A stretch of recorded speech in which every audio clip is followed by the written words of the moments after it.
네, 안녕하세요.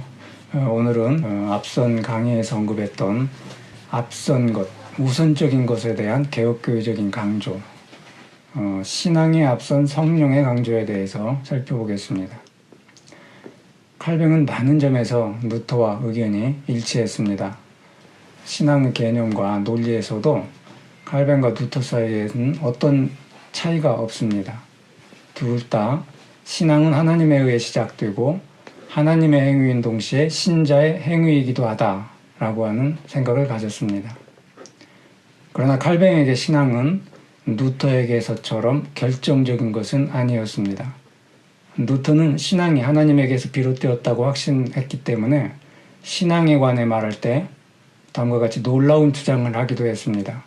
신앙과 분리되어 있으면 하나님은 자신의 의, 영광, 부요함 등을 상실한다. 신앙은 하나님 자신이 전능하신 것처럼 전능하다. 루터는 이 신앙을 통해서 의롭다함을 여긴다고 주장했던 겁니다.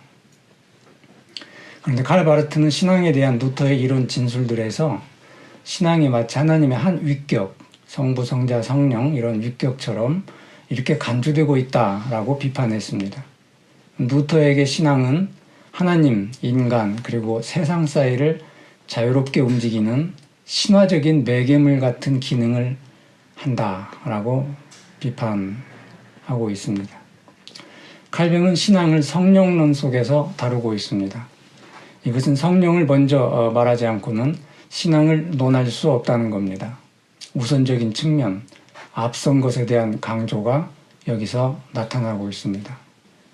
칼뱅의 유명한 정의에 의하면 신앙은 우리에 대한 하나님의 선하심을 굳게 또 확실하게 하는 지식이며 이 지식은 그리스도 안에서 값없이 주신 약속의 신실성을 근거로 삼은 것이고 성령을 통해서 우리의 지성에 계시되고 우리의 마음에 새겨진 것이다 라고 말하고 있습니다. 칼뱅의 칭의론의 내용을 보면 루터의 칭의론과 크게 다르지 않습니다. 칼뱅도 칭의론이 죄된 인간의 구원의 토대가 되고 참된 경건을 세울 수 있는 기초가 된다고 역설했습니다. 그러나 칼뱅에게서 신앙은 결코 칭의론의 중심이 아닙니다.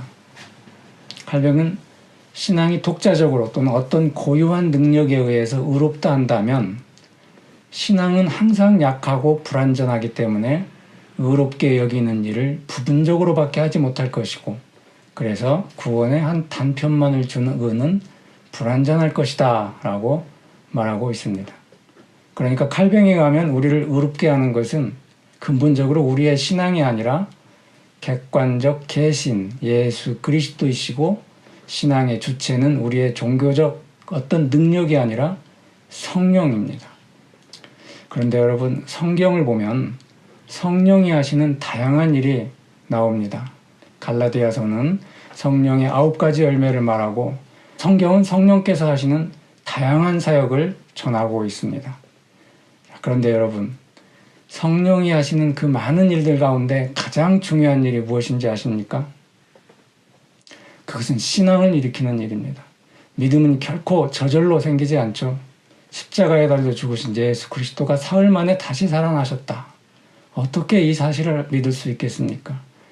그래서 바울 사도께서는 고린도전서 1장 23절에서 우리가 전하는 십자가에 달린 예수 그리스도는 유대인에게는 거리끼는 것이고 이방인에게는 미련한 것이라고 말씀하셨던 것입니다.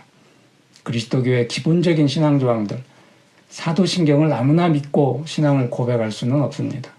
자연인이라면 이성적으로는 불가능한 일입니다. 우리 마음을 감동케 하시는 성령의 감동과 역사가 아니라면 결코 신앙은 저절로 자연적으로 생기지 않는 것이지요. 그래서 칼뱅은 성령이 하시는 가장 중요한 일을 신앙을 일으키는 일이라 말한 것입니다. 그리고 우리는 이 성령의 역사에 의해서 그리스도와 그가 하신 일의 모든 유익을 누릴 수 있게 된다고 말합니다.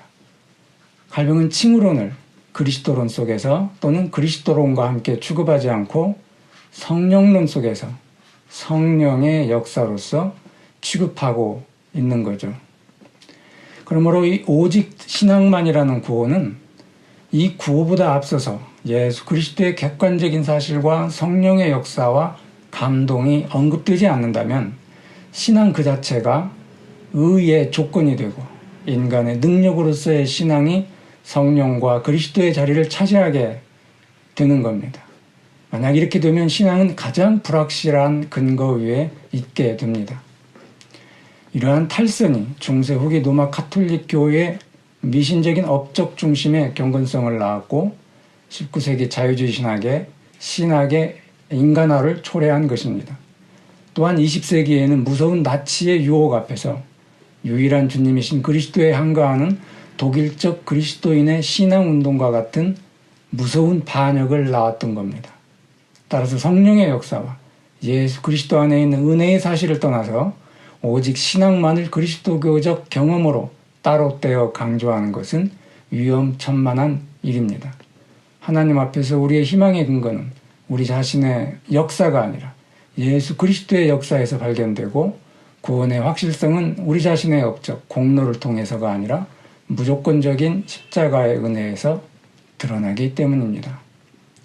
이제 그리스도인의 삶, 윤리에 대한 개혁교회적 강조에 대해 살펴보겠습니다.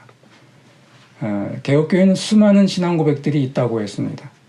그런데 그 모든 신앙 고백의 중심에는 개혁교회적인 사고의 독특한 그 특징적인 것이 자리 잡고 있는데, 다시 말해서 능동적이고 윤리적인 추진력입니다. 이것이 또한 칼뱅의 영향입니다. 그는 신학에서 헛된 사변과 공허한 철학화를 싫어했습니다. 언제나 건전하고 결실을 맺는 유용하고 유익한 교리에 관심을 가졌습니다. 그가 그의 반대자들과 달리 삼위일체론을 대체로 간략하게 논하는 것도 복잡하고 골치 아픈 논쟁들을 분별 없이 추구하는 것을 원하지 않았기 때문입니다. 그는 교회의 건덕을 열망했고, 따라서 별로 유익하지 않은 것, 독자들이 이해하기 어려운 것들은 아예 손을 대지 않는 것이 좋다라고 말하기도 했습니다. 이러한 칼빈의 정신은 개혁교회의 신앙고백서들에 그대로 반영되었고 개혁교회 신학의 독특한 특징이 되었습니다. 칼뱅에게 크게 영향을 받은 하이델베르크 신학문답서는 개혁교회의 교리적 입장을 정의한 다음에 이 진리를 믿을 때 어떤 유익 혹은 혜택이 있는가를 질문합니다. 특히 이 신학문답은 문답 1에서 이미 윤리학의 싹을 담고 있다라고 말할 수 있습니다. 문답 1은 이렇게 진행됩니다. 살든지 죽든지 당신의 유일한 유로는 무엇입니까? 육체와 영혼을 갖고 있는 나는 살든지 죽든지 나 자신이 아니라 나의 신실하신 구주 예수 그리스도에게 속합니다. 예수 그리스도는 그의 핏값으로 나의 모든 죄를 속죄하셨고 악마의 모든 지배로부터 나를 구원하셨습니다. 진실로 이 모든 것이 나의 구원을 위한 그리스도의 목적에 부합됨이 틀림없습니다. 그러므로 그의 성령에 의해서 그는 또한 영생을 나에게 보장해 주시고 나로 하여금 이제부터 전심전력으로 기꺼이 그를 위해 살게 하십니다. 이런 의미에서 개혁교회의 성서 원리는 또한 명백하게 그리스도인의 삶에 관해서도 중요한 해결의 열쇠가 됩니다. 개혁자들은 그 원리가 하나님의 말씀에 의해 인간에게 할당된 자리와 과제를 언급하는 것으로 생각했기 때문입니다. 인간이 물가에 심어진 나무라면 그가 자기의 계절을 따라 그 열매를 맺어야 한다는 것은 당연합니다. 이런 이유에서 개혁자들은 루터와 마찬가지로 칭의에 대해 강조하는 노마서를 권했지만 루터처럼 야고보서를 지푸라기 서신이라고 무시하지는 않았습니다. 그들은 바울의 신앙에 의한 칭의의 교리와 행함이 없는 신앙은 죽은 것이다 라는 야고보의 경고 사이에서 어떠한 혼란도 겪지 않은 것입니다. 물론 도덕과 윤리에 대한 강조는 자칫 바리새파적 업적주의의 함정에 빠질 수 있습니다. 그러나 개혁자들은 이 오류에 빠지지 않았습니다. 왜냐하면 그들은 하나같이 선한 행위의 원인이 성령이시다라고 증언하기 때문입니다. 프랑스 신앙고백서는 우리가 행하는 선한 행위들은 성령으로부터 나온 것이며 그래서 우리의 칭의의 원인이 될 수 있는 것도 아니고 또한 그 선행들이 우리를 하나님의 자녀들로 받아들여지게 할 수도 없다는 것을 분명하게 선언하고 있습니다. 스코틀랜드 신앙고백서는 선한 행위의 원인이 우리의 자유의지에 있는 것이 아니라 주 예수의 성령에 있다고 고백합니다. 그러므로 개혁교회에서 윤리는 루터교회에서처럼 신앙이 아니라 은혜 위에 확립되어 있고, 은혜는 그리스도 안에서 우리에게 구원을 베풀어 주신 하나님에 대한 우리의 감사의 근거가 되고, 일종의 메아리와 같이 우리가 우리의 삶을 통해서 감사를 바라게 합니다. 십계명을 제3부 감사의 생활에서 다루는 하이델베르크 신앙문답서의 구조는 개혁교회의 윤리가 감사의 윤리라는 것을 매우 인상적으로 보여준다고 할 수 있습니다. 이것은 개혁자들의 오직 은혜로만이 인간의 모든 업적, 인간의 노동과 성취를 무시하지 않고 오히려 그와 반대로 인간의 책임적인 행위들을 활성화시켜 준다는 것을 말해줍니다. 자, 그런데 그리스도인의 삶에 대한 개혁교회적 강조는 어디에서 비롯되겠습니까? 다시 말하면 윤리를 강조하는 개혁교회적 강조의 비밀은 무엇입니까? 그 비밀은 바로 하나님의 선택입니다. 개혁교회 신학에서 그리스도인의 삶은 하나님의 선택과 불가분의 관계 속에서 다루어지고, 선택은 또한 교회론의 기초를 이루고 있습니다. 칼뱅이 어떻게 선택을 성화, 곧 신자의 거룩한 삶과 교회의 교리에 연결시키는지 간략하게 살펴보면 다음과 같이 말할 수 있습니다. 선택에 관해서 칼뱅은 바울의 표현을 그대로 받아들입니다. 하나님은 세상 창조 전에 그리스도 안에서 우리를 택하시고 사랑해 주셔서 하나님 앞에서 거룩하고 흠이 없는 사람이 되게 하셨습니다. 에베소서 1장 4절 말씀이죠.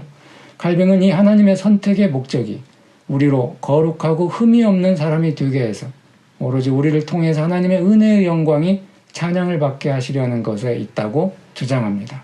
바로 여기에 개혁교회적 행동이 지닌 동력의 비밀, 곧 그리스도인의 책임적 삶의 비밀이 있습니다. 감사합니다.